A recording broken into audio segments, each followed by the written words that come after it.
Are you ready for another eye-opening exploration into the intricate world of relationships?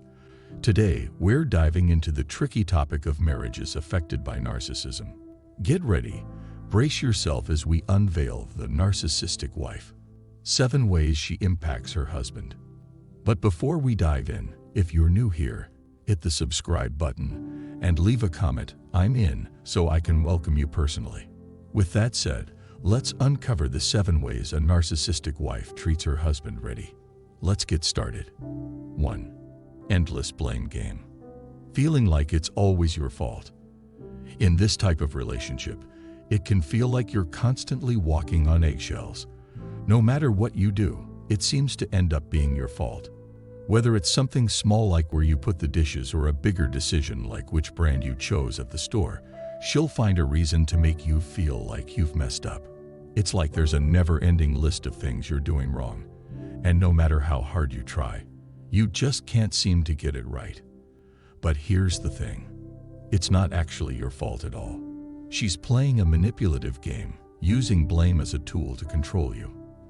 By constantly pointing the finger at you, she keeps you feeling small and inadequate, which gives her power in the relationship. It's a sneaky tactic designed to keep you under her thumb, but recognizing it is the first step to breaking free from her grip. You deserve to be treated with respect and understanding, not constantly made to feel like you're to blame for everything. 2. Always against you. Imagine being in a game where it seems like your teammate is always rooting for the other side. That's what it can feel like when your wife consistently opposes you. Instead of being your partner in life, she acts more like your opponent. This behavior often comes from a place of deep mistrust, which is common in people with narcissistic tendencies. She might not trust you because she's afraid of being vulnerable or getting hurt. This lack of trust leads her to constantly question your motives and intentions, even when you're just trying to do what's best for both of you. It's like there's a barrier between you, preventing any real sense of teamwork or partnership. But remember, it's not your fault. This dynamic is driven by her own insecurities and fears.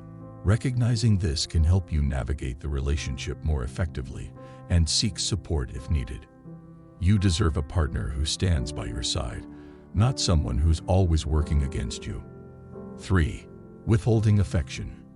You used to feel close to your wife, but now it's like she's keeping you at arm's length. If she once used affection to control you, she might suddenly pull away and make you feel guilty for wanting to be close to her.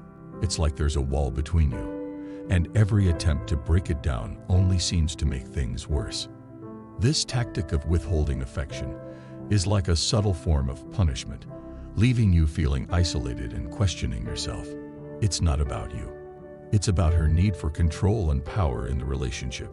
By making you feel guilty for desiring closeness, she's able to maintain a sense of superiority and keep you at a distance. Recognizing this manipulation is the first step to reclaiming your self-esteem and seeking the affection and connection you deserve in a healthy relationship. You deserve to feel loved and valued, not manipulated and isolated. By the way, if you're finding this video interesting, kindly give it a thumbs up. Moving on to the next point. 4. Isolating you. Imagine you're a tree, and your friendships are like branches reaching out to other trees. However, there's a gardener who's overly protective of you, fearing that if your branches spread too far, they might weaken your roots. So, whenever you try to extend your branches to connect with other trees, the gardener snips them off, afraid that they might expose her controlling tendencies.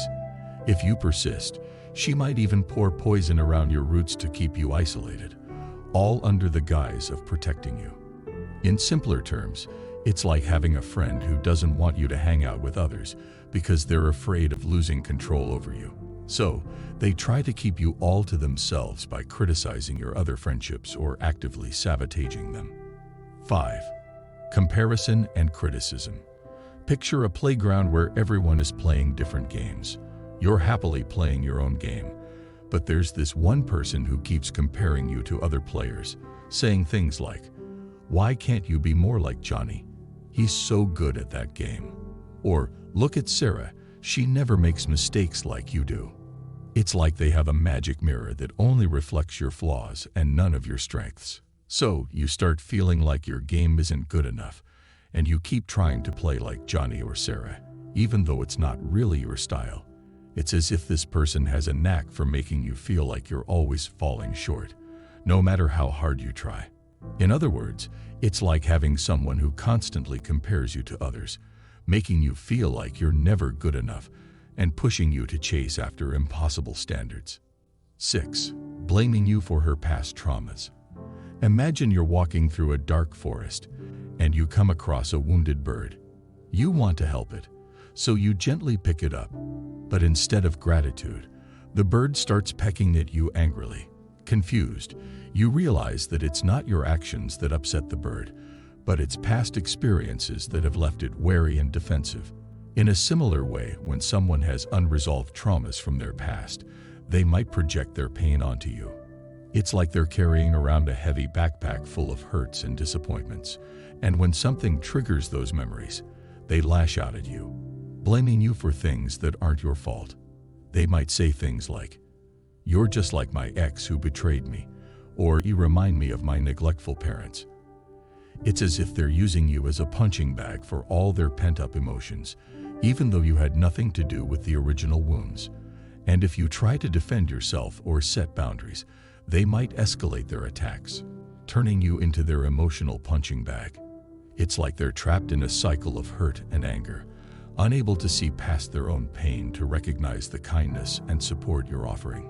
In simpler terms, it's like being blamed for something you didn't do. And no matter how hard you try to help, you end up bearing the brunt of their past traumas, turning into their emotional punching bag. 7. Threat of divorce or abandonment. Imagine you're in a relationship with someone you care about. Sometimes things are good, but other times they threaten to break up with you for small reasons. It's like they're always ready to leave, which makes you feel unsure about the future of your relationship. These threats create a lot of worry and doubt. You feel like you're walking on eggshells, afraid that one wrong move could make them leave. Even when things are calm, you can't shake off the fear that they might leave again someday. In simple terms, it's like being in a relationship where your partner frequently says they'll break up with you, making you feel uncertain and uneasy all the time. Stay resilient and take care of yourself on this journey. And hey, if you want more nuggets of wisdom and support along the way, hit that like button and subscribe for your daily dose of empowerment. Until next time, keep shining bright.